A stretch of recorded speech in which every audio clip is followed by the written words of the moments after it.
ABPD and ALDEA's friends. It's only a week for the Volcano Challenge 2016.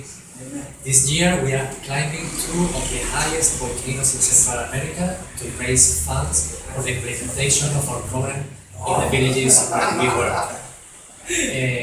Here we would like to help reduce chronic malnutrition and also empower families and community development.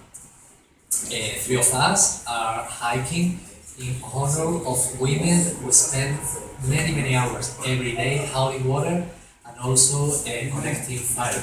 Please help me and our staff to achieve the goal of $50,000 to help these communities. Please make a donation by visiting our website.